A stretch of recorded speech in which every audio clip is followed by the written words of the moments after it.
Assalamualaikum warahmatullahi wabarakatuh. Hamdan wa syukrun lillah, amma ba'du. Pemirsa yang dirahmati oleh Allah Subhanahu wa taala, para subscriber Sunanul Huda TV dan yang menyaksikan video ini, bantu like, subscribe dan seluas-luasnya, share seluas-luasnya. Insyaallah bermanfaat, khusus untuk pribadi, umumnya untuk kita semuanya. Pemirsa yang dirahmati oleh Allah Subhanahu wa taala, di awal tahun ini, di awal tahun 2021, banyak sekali bencana-bencana, musibah-musibah. Dari tahun 2020, musibah yang dialami oleh negara kita, bahkan seluruh dunia, yaitu musibah namanya penyakit corona yang belum selesai sampai sekarang. Ditambah lagi di awal tahun itu banyak sekali ulama-ulama meninggal. Di tahun 2020 ulama kurang lebih 100 orang, 100 ulama, 100 kiai habaib itu yang dipanggil oleh Allah Subhanahu wa taala. Di awal tahun 2001 pun sama, kurang lebih sekarang sudah mencapai 17 ulama yang meninggalkan kita semuanya. Mautul alim, mautul alam. Meninggalnya seorang alim adalah kematian alim. Belum lagi tambah bencana yang tiada hentinya. Tiada hentinya, sebab kita pun ditinggalkan oleh ulama kita, oleh guru-guru kita, oleh kiai-kiai kita, adalah bencana yang sangat besar. Sebab kenapa? Sebab itu Allah mencabut ilmunya dari alam dunia ini. Sedangkan generasi ulama itu langka sekali untuk menciptakan generasinya. Belum lagi ditambah setelah kepergian ulama-ulama kita, tambah lagi dengan bencana alam. Kecelakaan di mana-mana, pesawat yang jatuh daripada ke dasar laut hancur lebur, pesawat Sriwijaya Air yang terjadi akhir-akhir ini memakan banyak korban, sekitar 60 orang lebih yang meninggal dunia. Ditambah lagi dengan bencana apa? Kemarin gempa di Sulbar 5,9 liter skala liter. Susulan yang pertama jam setengah 2. Yang kedua susulan gempanya di Sulbar itu sekitar pukul 14:15 jam 2 siang lebih. Ya, itu terjadi lagi 4,9 skala liter. Menurut informasi di berita seperti itu. Belum lagi kejadian banjir, longsor. Ini ada apa? Banyak sekali bencana di negara kita. Belum lagi banyak kejadian-kejadian yang lainnya. Ada apa ini semuanya? Mari kita introspeksi diri, muhasabah, bahwa kita semuanya harus mengintrospeksi diri.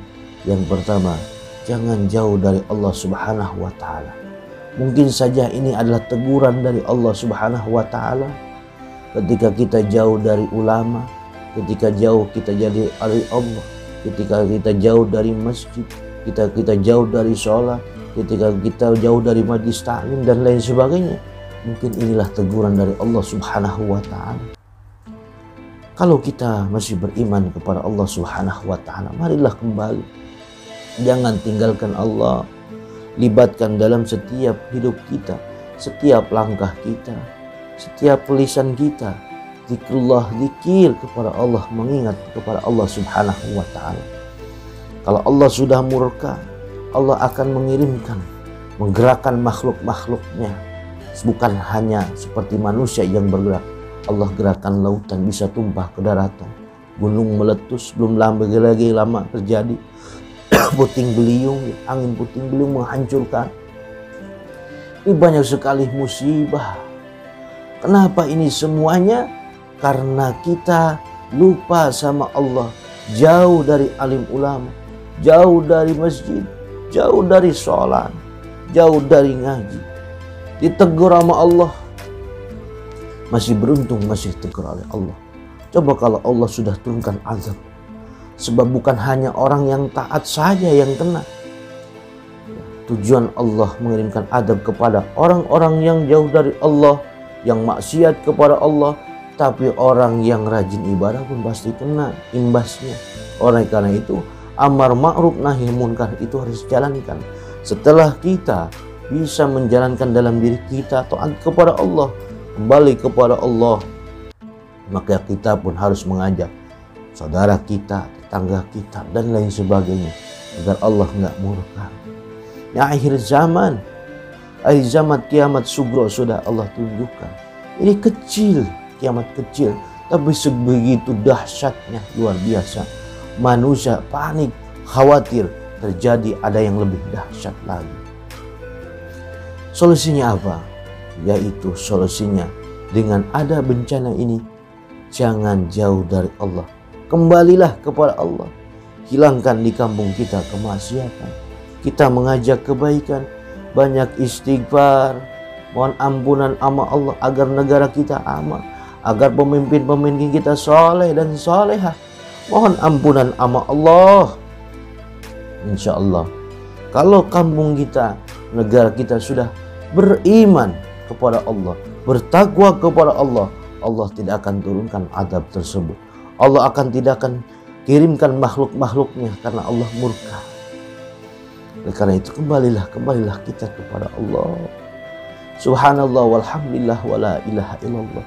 Ternyata kita hidup di akhir zaman yang sangat berat. Iman kita tergoncang. Ya, kesulitan di mana-mana, musibah di mana-mana. Penyakit corona belum beres-beres. Hanya Allah yang bisa menyelesaikannya. Bertakwalah, bertawakallah, memintalah kepada Allah Subhanahu wa taala. Insya Allah semuanya akan selesai. Asalkan kita semuanya serempak, kompak untuk memohon kepada Allah Subhanahu wa taala. Mudah-mudahan kita semuanya, kampung kita, negara kita yang kita cintai, negara Indonesia, diberikan keamanan, perlindungan dari Allah Subhanahu wa taala.